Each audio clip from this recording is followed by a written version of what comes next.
अस्सलामुअलैकुम। शरीक का दाखिला मैंने आपको बताया था कि पेपर के अंदर, बोर्ड के एग्ज़ाम के अंदर ये सेकंड नंबर पे आता है शरीक का दाखिला। तो इसका पहला सवाल अपलोड कर दिया है, वो आप अगर नहीं देखे तो वो देख लीजिए। ये दूसरा सवाल है इसी सीरीज़ में, शरीक के दाखिले में। तो ये सवाल, इसमें 4 शुरा का अगर क्वेश्चन आ जाता है, वैसे ज़्यादातर नहीं आता, लेकिन ABC शुरा है जो नफ़ा नुकसान 2:3:1 में शराकत दारी करते हैं। मतलब अगर कंपनी 6 रुपये कमा रही है तो 2 रुपये पहला शरीक लेगा, A 3 रुपये B लेगा और 1 रुपया C लेगा। तो इस तरह से 31 मार्च 2024 को ख़त्म होने वाले साल के लिए उनका तख्ता वासिल बकाया दिया हुआ है। और इसका यानी फर्म की या कंपनी की पोजीशन ऐसी है। और डी को, चौथे शरीक को दर्ज झैल शरात पर उन्होंने फर्म में दाखिला दिया। तो ये हमेशा 1 अप्रैल को सवाल में आएगा। इनकी कंपनी की हालत ऐसी है कि बी का सरमाया 2,10,000 है, सी का सरमाया 1,32,000 है, टोटल 342 और असासजात जो है उसमें मशीनरी 60,000 है, मोटर कार मोटर गाड़ी 1,20,000 है, नकद इनके पास 1,08,000 है रखा हुआ, और ए का सरमाया 54,000 है जो कि असेट पर है। इसका मतलब ये है कि ए ने कंपनी से इतने 54,000 रुपये ले लिया है, उसको ज़रूरत की, मतलब सरमाया उसका निगेटिव में है। जब अगर असेट पर दिखाई दे रहा है तो निगेटिव में है। अब ये क्वेश्चन जब भी आएगा आपको, तो सबसे पहले, क्योंकि तरमीमात खाता इसमें पहला खाता बनता है, तो तरमीमात को हल कर लेना है आपको। और तरमीमात को हल करने के बाद में क्वेश्चन पूरा तरमीमात देख लेना, पढ़ लेना। तो तरमीमात में डी को 1/4 का हिस्सा मुस्तकबिल के मुनाफे में नफ़ा नुकसान में से दिया जाएगा, और नफ़ा नुकसान का जो तनासुब है उसी तरह होगा जैसे पहला था। तो वो तनासुब मतलब 2, 3, 1 और इसको 1/4 देगी। तो सबसे पहले मोटर गाड़ी को, जो बी शरीक है जो 3 हिस्से लेता है, उसने 1,50,000 में ले लिया। यानी मोटर गाड़ी अब कंपनी की बिक गई, तो मोटर गाड़ी नए तख्ते वासिल बकाया में से गायब हो जाएगी, क्योंकि ये बी के डेबिट पे चला जाएगा। 1 नंबर क्वेश्चन आता है कि जब भी असासा शरीक के ज़रिए ले जाया जाता है तो सरमाया खाता डेबिट होता है, खाली जगह में सरमाया आएगा। तो कौन सा खाता डेबिट होता है? अगर असासा कोई शरीक ले जा रहा है कंपनी का, तो सरमाया खाता डेबिट होता है। तो ये इसका पहले जो मोटर गाड़ी थी वो 1,20,000 की थी, ठीक है। अब ये इसने 1,50,000 यानी 30,000 से ज़्यादा में लेकर गया, तो कंपनी का फ़ायदा हो गया। तो इसका एडजस्टमेंट मोटर गाड़ी एक यहाँ 30,000 CR पर रहेगी, यानी 30,000 का फ़ायदा हो गया। तो सबसे ऊपर हमने सिर्फ मोटर गाड़ी की रकम लिख दिए और तख्ता वासिल बकाया से उसको गायब कर दिए। तो ये पहली तरमीम का हिस्सा हो गया।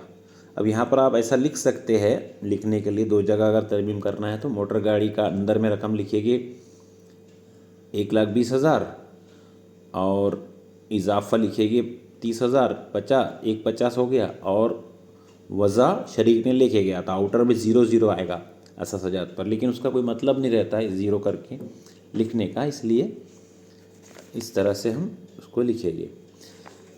दूसरी तरमीम है, इसमें मशीनरी को की दोबारा कीमत 1,08,000 की गई है। तो हम देखेंगे यहाँ पर 60,000 मशीनरी की रकम है, और सब क्योंकि मशीनरी 3A की मद है, तो 3A पर जाकर मशीनरी अंदर में लिखेंगे 60,000। अब 1,08,000 हो गई, ये दिख रही है, तो ये 48,000 का फ़ायदा हो गया। तो इस तरह से ये पहले खाते के वहाँ पर मशीनरी 48,000 बढ़ गई, पहले 60 थी, और आपको ब्लू पेन से लिखा हुआ दिख रहा है, ग्रीन पेन से 60 + 48, तो आउटर में 1,08,000 कीमत हो गई, और फ़ायदा भी हो गया कंपनी को, जैसे मोटर गाड़ी पर 30 हुआ था, मशीनरी पर 48,000 हो गया। उसके बाद में तीसरी तरमीम है, नामवरी को खातों की किताबों में 3 लाख तक उभारना है। तो उभारने का मतलब ये है कि सबसे पहले असेट पे जाके उसको नामवारी को लिख देंगे 3 लाख। और इस 3 लाख को कैसे बांटेंगे हम? 3 लाख को 2 हिस्सा इसको, 3 हिस्सा दूसरे को और 1 हिस्सा सी को देंगे। मतलब ये 6 हिस्सों में बांटेंगे तो एक शरीक का हिस्सा हो जाएगा वो 50,000। तो पहला जो है 50,000 के 2 हिस्से लेता है, यानी 2 हिस्से ये हो जाएंगे 1 लाख, ये लेगा जिसके 3 हिस्से वो लेगा 1.5 लाख, और ये जो सी है वो लेगा 50,000। इस तरह 3 लाख का डिवाइडेशन होगा। उसको हम इस क्वेश्चन के अंदर, क्योंकि इंट्रीज पूछा है तो इंट्री भी कैसी बन रही है वो भी हम देखेंगे। अब चौथी तरमीम जो है, गैर दर्ज शुदा कर्जदारान, यानी जो लिखने से रह गए थे, वो लिखना छूट गया था, और कर्जदारान असेट है हमारे, तो ये एक तरह से कंपनी को फ़ायदा है। तो कर्जदारान यहाँ पर भी अपन 3A पर लिख देंगे 66,000, और क्योंकि इसमें कर्जदारान का फ़ायदा हो गया हमको, यानी 66,000 मिलने वाले हैं हमको असेट कर्जदारान के पैसे, तो वो 66,000 हमने क्रेडिट पे लिख दिया। उसके बाद में बकाया अखराजात जो है वो 18,000 रुपये है जिसकी तरमीम करना है। मतलब ये भी हम लिखने से रह गए थे, तो बकाया अखराजात जो हमारे सर पर बोझ है तो वो 3L पर हम लिख लेंगे 18,000, और ये डेबिट साइड पर आएगा हमारे, क्योंकि खर्च है, खर्चा नुकसान को डेबिट करो, ये बरानाम खाते का उसूल है। तो बकाया अखराजात को 18,000 यहाँ लिख लिए। तो इस तरह से 5 तरमीम हो गई। अब उसने लिखा है कि डी अपना सरमाए का हिस्सा 1,20,000 नकद लेकर आएगा। तो इसमें टोटल जो है वो नकद का हिसाब, नकद पहले से 1,08,000 था और 1,20 इसमें आ गया, तो टोटल मिलाकर नकद का हिसाब जो है 2,28 हो गया। इस तरह से ये छठी तरमीम का हिस्सा, यानी ये जो भी नकद लेकर आएगा इसको हम 3A पर जाएंगे और नकद में मिला देंगे सरमाए का हिस्सा। नामवरी नकद में नहीं है, उभारा जाएगा, मतलब अभी नामवरी का हिस्सा जो है वो 3A पर दिख रहा है। तो ऐसा जब दिखे तो आमतौर से ये समझो उधारी में समझा जाएगा, और इसकी जो तकसीम करेंगे अपन, यानी नामवरी के 2, 3 और 1 में, वो शुल्का के सरमाया खाते पर क्रेडिट पे लिख देंगे। जब वो फर्म से निकाल कर ले जाएंगे तब हम डेबिट पे लिखेंगे उसको। तो अभी फर्म इसमें कुछ बोला नहीं गया कि शरीक लेकर जाएंगे घर पे, इसलिए वैसे वैसे उसकी तकसीम कर देंगे। तो ये क्वेश्चन ये हो गया। अब इसमें क्या लिखा है पेपर में, अगर ऐसा आया, नए फर्म का तख्ते वासिल बकाया तैयार कीजिए, तरमीमात खाता तैयार कीजिए और ज़रूरी इंदराज, तजारती इंदराज तैयार कीजिए। तो अब क्या करेंगे, हम खातों को बंद करेंगे। इसका टोटल जो है 1,44 हो रहा। अब इसमें 18,000 डेबिट पे थे और 1,44 को हम 18,000 निकाल दिए तो 1,26 बच रहा है, जो ABC में उनके तनासुब के हिसाब से, यानी 21,000 का एक हिस्सा हो रहा है। तो 21,000 का डबल 42 जो A लेता है और B 3 हिस्से लेता है, तो वो 63। तो ये समझो क्रेडिट में जाएगा, क्योंकि ये फ़ायदा हो गया, यानी ये 1,44 इनको मिला था, इनका नुकसान 18,000 ही है, तो 1,44 में से 1,26 इन तीनों को बच गया। तो उन्होंने पहले C को 21,000 दे दिए, क्योंकि वो एक ही हिस्सा लेता है, और इसको अपन सरमाया खाते के क्रेडिट साइड पर डाल देंगे, इससे इनका सरमाया बढ़ जाएगा। तो वो सारे हिसाब करने के बाद में इसका सरमाया खाता बनाकर मैं आपको बता दूंगा बाद में। तो टोटल जो पहले ए का जो सरमाया जो था आपको, वो जो असासाजात पे 54,000 दिख रहा था, पूरे हिसाबात करने के बाद वो 88,000 का हो गया। जो बी का सरमाया आपको शुरू में 2,10 दिख रहा था, वो 2,73 हो गया। जो सी का सरमाया आपको 1,32 दिख रहा था, अब वो 2,03,000 हो गया। और डी ने जो लेकर आया उसका कुछ बढ़ा नहीं, तो 1,20,000 उसका दिख रहा है, और बकाया अखराजात का अपने मैंने बताया है। तो इस तरह इसको बैलेंस करेंगे तो 7,02,000 से ये बैलेंस हो गई।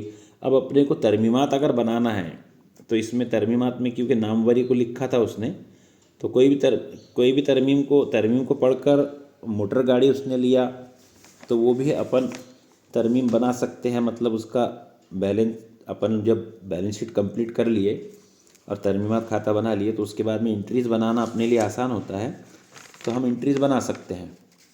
अब उसमें अगर अपने को पहली तरमीम की एंट्री बनानी है, मोटर गाड़ी को बी ने लेकर गया, तो यहाँ पर मैंने बनाया, देखो 4 नंबर पे बनाया था, नंबर से कुछ फ़र्क नहीं पड़ता। बी का कैपिटल अकाउंट डेबिट हुआ और व्हीकल्स मतलब मोटर गाड़ी क्रेडिट हुई, वो 1.5 लाख की एंट्री आ गई। तो ये इसी एंट्री ऐसी बनाएंगे। मैंने बोला था ना सरमाया खाता डेबिट होगा, तो सरमाया खाता ये डेबिट हुआ क्योंकि शरीक ने ये असासा लेकर गया। फिर सेकंड मशीनरी की जो कीमत है वो बढ़ गई।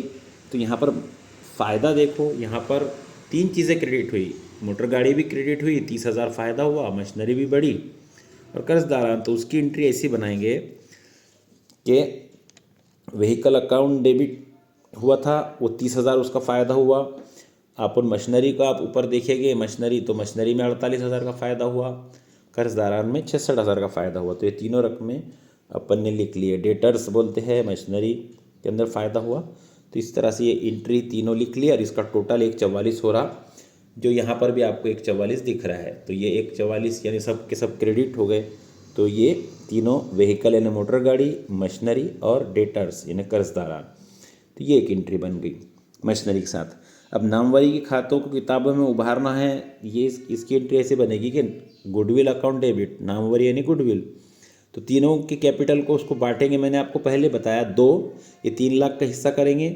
2 हिस्से देंगे हम, पहले शरीक को A को तो उसको 1 लाख मिल जाएंगे, दूसरे को 3 हिस्से यानी 1.5 लाख और C को 50,000। इस तरह से नामवरी का भी हिस्सा हो गया। अब बकाया अखराजात का उसने लिखा है कि गैर दर्ज शुदा अखराजात, तो ये जो कर्जदार ने ऑलरेडी अपन ने 66,000 लिख लिए एंट्री में, ये व्हीकल और मशीनरी के साथ कर्जदारान को लिख लिए, तो इसकी भी एंट्री बन गई। अब जो बकाया अखराजात का जो है वो उसमें एक ही डेबिट पर है, इन तरमीमात खाते को रिवैल्यूएशन अकाउंट बोलते हैं। तो वो एक ही रिवैल्यूएशन एक ही चीज़ से डेबिट हो रहा, वो है बकाया अखराजात के 18,000 से यहाँ पर। तो वो 18,000 लिख लिए। और 2 आउटस्टैंडिंग एक्सपेंसेस अकाउंट उसको बोलते हैं। तो ये 18,000 से बकाया अखराजात की अदाई करने पर मैंने इसका नरेशन लिखा उर्दू में आपके समझने के लिए। तो नरेशन आप इसका देख सकते हैं। तो ये नामवरी खाता उभारने पर, गैर दर्ज शुदा असासे और असासों की कीमत में इजाफा होने पर, यानी यहाँ पर डेटर्स जो है कर्जदारान वो दर्ज नहीं हुआ था, इसलिए गैर दर्ज शुदा असासा लिखा।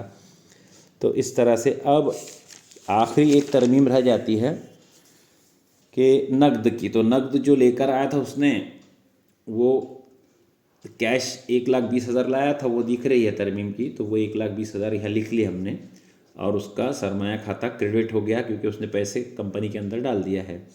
अब मुनाफा जो है, इधर मुनाफा जो बचा है, इन्हें टोटल 126 आ रहा है, यानी 42,000, 63,000 और 21,000 उसका अपन रिवैल्यूएशन अकाउंट, उसमें तीनों को फ़ायदा हुआ है तो रिवैल्यूएशन अकाउंट डेबिट हो जाएगा। जैसे बकाया अखराजात लिखे हुए, तो यहाँ पर रिवैल्यूएशन अकाउंट डेबिट होगा तो सरमाया खाते में तीनों के क्रेडिट होगा। यानी हमको बताया मैंने अकाउंट का उसूल कि जब भी एक खाते से दूसरे खाते में रकमें जाती है तो डेबिट पर है तो क्रेडिट पे आ जाएगी। तो ये रिवैल्यूएशन अकाउंट के डेबिट पर है, आपको पढ़ने में दिखाई दे रहा होगा, revaluation account debit to A capital account, B capital account, C capital account. तो ये मुनाफा है, तरमीमी मुनाफा जो 42,000, 63,000 और 21,000 और तीनों का टोटल 126 आ रहा है। तो ये इस तरह से तरमीमात की एंट्री बनती है। ये देखो 126 आ रहा है। तो इस तरह आप सवाल को समझिए, इसको 2-3 बार देखिए। ये सवाल बहुत अच्छा है, अगर पेपर में आता है और एंट्रीज़ बनाने के लिए आती है तो आपको इससे मदद मिलेगी। ठीक है, अल्लाह हाफिज़।